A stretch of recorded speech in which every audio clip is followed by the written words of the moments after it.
मध्य रेल्वेवरील दिवा ते मुंब्रा या स्थानकादरम्यान धावत्या लोकलमधून 8 ते 12 प्रवासी पडल्याची घटना समोर आली आहे. जलद लोकलमध्ये असलेल्या गर्दीमुळे हे प्रवासी रेल्वे रुळांवर पडले.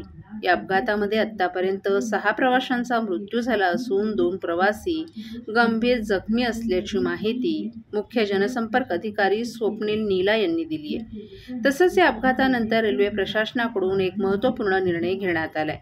आज सकाळी 9:30 वाजण्याच्या सुमारास मुंब्रा रेल्वे स्थानकावर विरुद्ध दिशेनं लोकल आणि समोरून येणाऱ्या लोकल गर्दीमुळे अनेक धावत्या लोकलमधून पडून लोक खाली पडली. पीक अवरची वेळ असल्यामुळे दोन्ही लोकलमध्ये प्रचंड गर्दी होती. या अपघातात 6 जणांचा मृत्यू झाला असून 2 प्रवासी जखमी आहेत. रेल्वेनं जारी केलेल्या निवेदनात ट्रेनमध्ये जास्त गर्दीनं हा अपघात झाल्याचं सांगितलंय. छत्रपती शिवाजी महाराज टर्मिनसकडे जाणाऱ्या लोकल ट्रेनमध्ये प्रवास करणारे काही प्रवासी मुंब्रा स्थानकाजवळ ट्रेनमधून खाली पडले. अप आणि डाऊन दरम्यानच्या लोकल दरम्यान फूट ओव्हरहून प्रवास ते करत होते. अशात त्यांची टक्कर झाली किंवा बॅग लागला आणि धक्का लागला, त्यामुळे ही 8 जण खाली पडले. रेल्वेनं उपाययोजना करण्यासंदर्भातच नव्या लाईनचं नियोजन केले.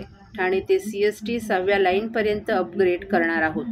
प्रवासी दरवाजाच्या फूटबोर्डवर होते म्हणून हा अपघात घडला अशी माहिती मध्य रेल्वेच्या CPR कडून देण्यात आली आहे. या अपघातानंतर नव्या लोकल गाड्या आता दरवाजे आपोआप बंद होणारे असणार आहेत. म्हणजेच ऑटोमॅटिक डोअर क्लोजर सिस्टमच्या नव्या गाड्यांमध्ये बसवण्यात येणार आहे असा निर्णय रेल्वे प्रशासनाकडून घेण्यात येणार आहे. लोकलमध्ये प्रचंड गर्दी होती. अपघाताची माहिती मिळताच रेल्वे प्रशासन आणि स्थानिक पोलीस घटनास्थळी दाखल झाले. जखमींना तात्काळ जवळच्याच रुग्णालयात दाखल करण्यात आलं. सध्या अपघाताची चौकशी सुरू करण्यात आली आहे. रेल्वे अधिकाऱ्यांनी या अपघातामुळे लोकल ट्रेन सेवांवरही परिणाम झाल्याचं सांगितलं, ज्यामुळे प्रवाशांनाही खूप त्रास सहन करावा लागला. वरती एक मोठी घटना घडलेली आहे. सकाळी प्रवास करताना 10 ते 12 प्रवासी पडलेले आहेत. त्यामध्ये 5 ते 6 जणांचा मृत्यू झालेला आहे. कशा पद्धतीने पुढील कारवाई या मुंब्रा रेल्वे स्थानकावर करण्यात आली आहे? 2 फास्ट लोकल एकमेकाला क्रॉस होत होत्या. 9-9:30च्या दरम्यानची घटना आहे. एकूण 14 लोक जखमी आणि मृत आहेत. त्यापैकी 5 जण मृत आहेत, बाकीचे जखमी आहेत. काही 2 जण ज्युपिटरला आहेत, काही छत्रपती शिवाजी हॉस्पिटल कळवा येथे आहेत आणि काही सिव्हिल हॉस्पिटल ठाणा येथे जखमी आहेत. दरवाजात प्रवासी लटकून प्रवास करत असल्यामुळे क्रॉस होताना ते एकमेकाला टच झाले आणि त्यामुळे अनेक वेळा या ठिकाणी लोकांची मागणी की फास्ट लोकल या ठिकाणी थांबावा, कारण गर्दी जी प्रचंड प्रमाणात या ठिकाणी होती. हा, मागणी आहे तशी केलेली आहे. मागणी प्रवाशांनी केलेली आहे. रेल्वे प्रशासनाकडून पोलिसी भूमिका अशा प्रकारची असतात. या मार्गावरती पाहिलं तर अनेक अपघात सतत घडत असतात. त्याच्यावर मी काय सांगणार? किती प्रमाणात पोलीस या ठिकाणी तैनात, पोलिसांचा किती फोर्स या ठिकाणी तैनात करण्यात आलेला आहे आपल्या माध्यमातून? पोलीस स्टेशनचे सर्व अधिकारी आणि अंमलदार आहेत. जवळजवळ 70 अंमलदार, 15 अधिकारी आहेत पोलीस स्टेशनचे. SRP आणि RCPचं पण प्लॅटफॉर्म आहे. लोकांना काय आव्हान असेल आपल्या माध्यमातून? लोकांनी जीव धोक्यात घालून प्रवास करू नये, लटकू नये, स्वतःच्या जीविताची काळजी स्वतः घ्यावी. पाण्याची प्रचंड कमतरता जाणवत असताना ठाणेकरांचं पाणी बिल्डरांच्या घशात घालून पाण्याची पळवापळवी सुरू आहे. विशेष म्हणजे नव्यानं सुरू असलेल्या आणि बेकायदा बांधकामांसाठी पाण्याचा सर्रास वापर केला जात असल्याचा आरोप ठाणे शहराचे आमदार संजय केळकर यांनी केलाय. दरम्यान ठाणे शहराचा बट्ट्याबोळ झाल्याची कबुलीच भाजप आमदारांना दिली असल्यानं आगामी पालिका निवडणुकीत राजकीय घमासान रंगणार असल्याची शक्यता वर्तवली जात आहे. ठाणे शहरासह घोडबंदर, कळवा, दिवा, मुंब्रा, लोकमान्य नगर परिसरात मोठ्या प्रमाणावर बेकायदा बांधकामं सुरू आहेत. तसंच काही ठिकाणी तर नवीन इमारतीच्या पुनर्विकासाचं काम सुरू असल्यानं या बेकायदा बांधकामांबाबत केळकर यांनी वारंवार आवाज उठवलाय. 30 ते 35 बेकायदा बांधकामांची यादीच प्रशासनाला देण्यात आली असून त्यावर तक्रारदाराचं समाधान करण्यात प्रशासन अपयशी ठरलं असल्याचा आरोप केळकर यांनी केलाय. न्यायालयानं कानउघडणी केल्यावरच कारवाई केली जाते. बेकायदा इमारतींना देण्यात आलेलं पाणी आणि वीज तात्काळ तोडण्यात यावी अशी मागणी देखील केळकर यांनी केली आहे. बेकायदा बांधकामांवर कारवाई होत नसल्यानं केळकर यांनी नाराजी व्यक्त केली आहे. त्यामुळे ठाणे महापालिका अधिकाऱ्यांना येत्या अधिवेशनात धडा शिकवण्याचा इशाराही केळकर यांनी दिला आहे. तसंच वाढत्या बेकायदा बांधकामांचा मुद्दाही अधिवेशनात उपस्थित करून कठोर कारवाईची मागणी करणार असल्याचं त्यांनी सांगितलं. शहरात पाण्याची कमतरता असून आवश्यक तेथे बोरही खणल्या नाहीत. अशावेळी बांधकामही मोठ्या प्रमाणात वाढत असून त्यांना बेसुमार पाणी पुरवठा केला जातो. याकरिता पाण्याची पळवापळवी करण्यात येत असल्यानं अनेक भागात पाण्याची कमतरता भासत आहे. पाणी पुरवठ्याचं नियोजन कोसळलं असून याबाबत येत्या सोमवारी अधिकाऱ्यांची बैठक बोलवण्यात आल्याची माहितीही केळकर यांनी दिली आहे.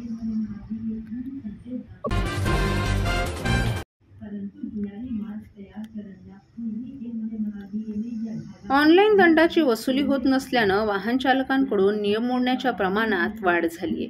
ठाणे शहर वाहतूक विभागाच्या हद्दीत अवघ्या 6 महिन्यात वाहन चालकांनी 75,523 वेळा वाहतुकीचे नियम मोडले. नियम मोडल्याच्या प्रकरणात वाहतूक पोलिसांनी त्यांना 7,84,56,500 रुपयांचा ऑनलाईन दंडही ठोठावलाय. मात्र दंडाची वसुली होत नसल्यानं येथील वाहन चालकांची मुजोरी वाढली असून त्यांच्याकडून धोकादायक वाहतूक सुरूच आहे. परिणामी प्रवाशांच्या जीविताला देखील धोका निर्माण झालाय. नियम मोडणाऱ्या वाहन चालकांना ऑनलाईन दंड पाठवण्याची पद्धत आहे. परदेशाच्या धर्तीवर सुरू केलेल्या पद्धतीवर वाहतूक विभागाच्या हद्दीमध्ये मात्र दंडाची वसुली करण्यात अपयश येताना दिसून येतोय. त्यामुळे वाहतुकीचे नियम मोडूनही ऑनलाईन दंडाची काटेकोरपणे वसुली केली जात नाही याची जाणीव वाहन चालकांना झाली आहे. परिणामी वाहन चालक नियमांकडे सर्रासपणे दुर्लक्ष केलं जातंय. त्यामुळे पादचाऱ्यांना धोका निर्माण झालाय. या उलट वाहन चालकांची नजर वाहतूक पोलीस कर्मचाऱ्यांकडे गेली तर त्यांच्याकडून वाहतुकीच्या नियमांचं पालन केलं जातं. वाहन चालकांना ऑनलाईन दंडाचा धाक वाटत नसल्यानं शहरातील वाहतुकीचं नियोजन कोलमडलं असून अशा प्रकारचे गुन्हे करणाऱ्यांचं प्रमाण वाढल्याचंही ठाणेकर नागरिकांचं म्हणणं आहे. महाराष्ट्रातील भगिनींना आधार देणारी राज्य शासनाची मुख्यमंत्री माझी लाडकी बहीण योजना. या योजनेअंतर्गत अल्प उत्पन्न गटातील 21 ते 65 वयोगटाच्या भगिनींना मिळणार दरमहा 1,500 रुपयांची मदत. अर्ज करण्यासाठी 31 ऑगस्ट 2024 पर्यंत मुदतवाढ. कुटुंबाचं वार्षिक उत्पन्न 2.5 लाख रुपयांपेक्षा कमी असलेल्या महिला पात्र. कुटुंबाकडे पिवळं किंवा केशरी रेशन कार्ड असल्यास उत्पन्नाचा दाखला आवश्यक नाही. पांढरं रेशन कार्ड असेल किंवा रेशन कार्ड नसेल तर कुटुंबाचं वार्षिक उत्पन्न 2.5 लाखांपेक्षा कमी असल्याचा दाखला आवश्यक. योजनेसाठीचा ऑनलाईन अर्ज नारी शक्ती दूत ॲपवरून किंवा पोर्टलवर भरता येईल. ज्या भगिनींना ऑनलाईन अर्ज भरता येत नसेल त्यांच्यासाठी अंगणवाडी, ग्रामपंचायत, वॉर्ड ऑफिस, सेतू सुविधा केंद्रामध्ये किंवा आशाताई बचत गटाच्या CRP यांची मदत उपलब्ध. आता आपल्याला अभिमानानं म्हणता येईल, सुखी आणि सुरक्षित आहे माझी लाडकी बहीण.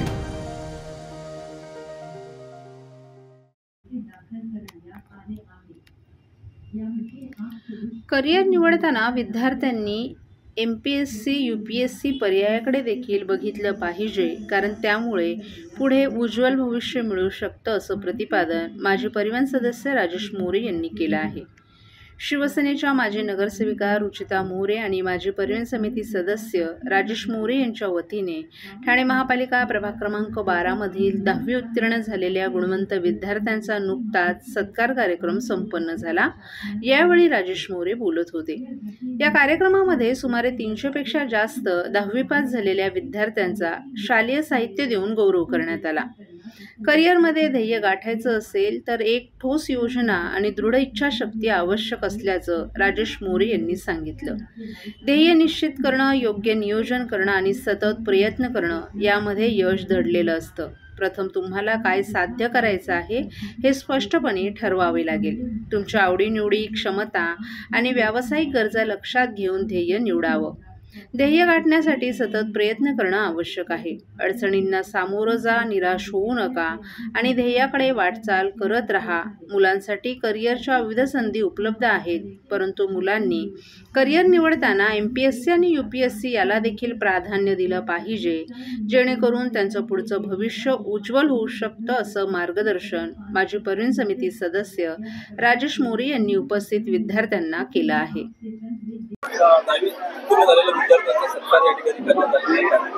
दहावीत जे विद्यार्थी उत्तीर्ण झाले त्यांचा गुणगौरव समारंभ आज इथे आयोजित केला होता. सिद्धेश्वर तलाव आणि परिसरातील आमच्या सर्व कार्यकर्त्यांनी हा कार्यक्रम आयोजित केला होता.